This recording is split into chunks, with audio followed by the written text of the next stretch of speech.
Assalamualaikum warahmatullahi wabarakatuh. Perkenalkan, nama saya Dita Nentias, NIM 420210101 kelas B. Baik, di sini saya akan menjelaskan tentang ilmu anatomi mencakup beberapa cabang, yaitu yang pertama eidonomi. Eidonomi merupakan anatomi khusus yang mempelajari alat-alat atau organ-organ yang di sebelah luar pada tubuh hewan volen. Misalnya kulit, sirip, daun telinga, dan alat-alat genital luar. Contoh yang diamati yaitu ayam dan merpati. Pengamatan eidonomi ini dilakukan dengan melakukan pengukuran panjang rentangan sayap, panjang badan, lebar badan, panjang leher, panjang ekor, keliling tubuh, dan massa tubuh. Yang kedua yaitu anatomi analitik. Anatomi analitik adalah ilmu yang mempelajari mengenai pemisahan bagian-bagian tubuh menjadi bagian-bagian yang makin kecil. Contohnya yaitu pada jaringan yang terdapat di sel tulang, terdiri dari sel-sel dan substansi dasar. Yang ketiga, anatomi deskriptif. Anatomi deskriptif atau anatomi sistematika adalah ilmu yang mempelajari tentang morfologi dan lokalisasi setiap organ, baik menurut fungsinya maupun menurut ragio. Contohnya yaitu traktus respiratorius, traktus digestivus, dan sistem kardiovaskular.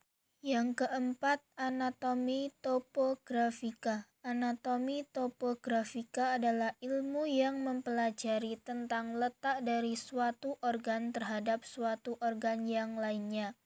Contohnya yaitu letak syaraf terhadap tulang dan letak syaraf terhadap otot. Yang kelima, anatomi komparativa. Anatomi komparativa atau anatomi perbandingan adalah ilmu yang mempelajari mengenai persamaan dan perbedaan antara susunan tubuh manusia dan makhluk yang lebih rendah atau binatang.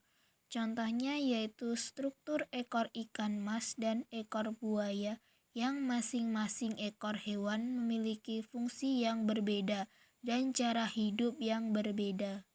Yang keenam, anatomi fungsional. Anatomi fungsional adalah ilmu yang mempelajari hubungan yang tak terpisahkan antara satu bagian tubuh dengan bagian yang lain. Contohnya yaitu otot-otot ekstremitas, sendi bahu, siku, dan pergelangan tangan. Secara tidak sadar, respons saraf terhadap cedera akan membatasi ketegangan dan tekanan pada syaraf tersebut. Yang ketujuh, anatomi perkembangan. Anatomi perkembangan atau embriologi adalah ilmu yang mempelajari tentang perubahan-perubahan perkembangan dan pertumbuhan sel-sel mulai dari saat pembuahan sampai menjadi manusia. Contohnya yaitu proses perkembangan sel embrio hingga menjadi janin. Selanjutnya yaitu manfaat dari mempelajari ilmu anatomi. Berikut ini beberapa manfaat dari mempelajari ilmu anatomi. Yang pertama yaitu untuk mengetahui secara detail terkait dengan adanya perbedaan letak serta struktur bagian tubuh manusia dengan perbandingan makhluk hidup lainnya. Yang kedua, dapat memberikan pengetahuan lebih atas ragam perkembangan struktur dari makhluk hidup secara mendalam.